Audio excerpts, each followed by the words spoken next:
Story time about how 2 United Airlines flight attendants made me cry.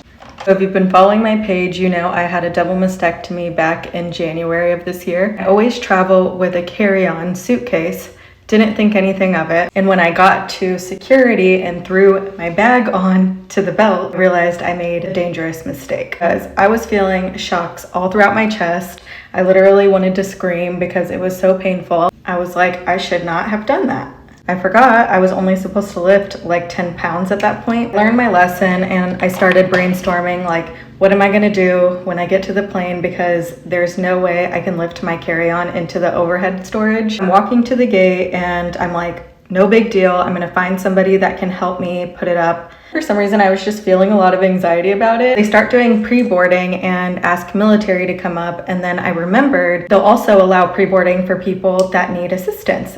I need assistance. So there I am. I go up when they say pre-boarding for anybody that needs special assistance. It was just me and a bunch of families, really. When I get to the flight attendant, she's like, hey, this is for people that need assistance. And kind of like looks at me annoyed. It was super triggering because I physically looked fine, but obviously I needed help. And I was like, yeah, I know I need help putting up my bag. She looked at me and was like, okay, whatever, go. But at that point, I'm still feeling pain from just lifting the luggage on the belt. I'm starting to get worked up because it's just such an uncomfortable feeling when nobody knows what you're going through. Physically, you look fine, but like people are clearly judging you. So I get onto the flight and there's a new flight attendant.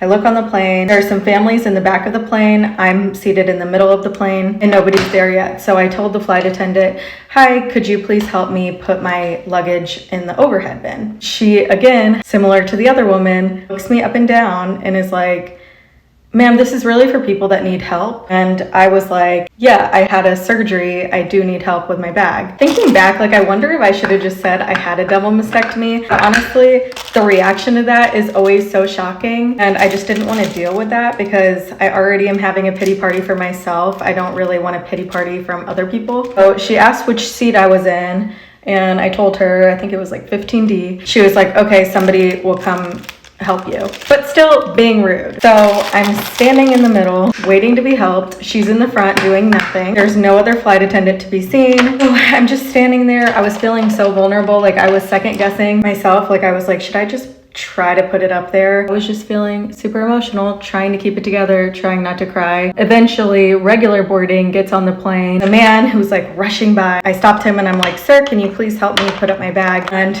again, he looks at me and he's like, yeah. Mind you, nobody ever came to help me with my bag. So I feel like that flight attendant didn't tell anybody that I needed help. I was already just like exhausted with being uncomfortable in my body, let alone being in pain. So I sit down and I'm like, okay, I'm fine. I was not fine, and I just start sobbing. Uncontrollable snot, one of those. All these people boarding and staring at me. I couldn't stop. The more attention I was getting, the more self-conscious I was getting, the more I was like feeling more vulnerable. I was basically just sobbing while all these people boarded the plane and stared at me, and it was not a fun experience. I'm happy to be in a better state of mind today. If you're a flight attendant and somebody needs extra assistance, maybe just don't judge and help them out.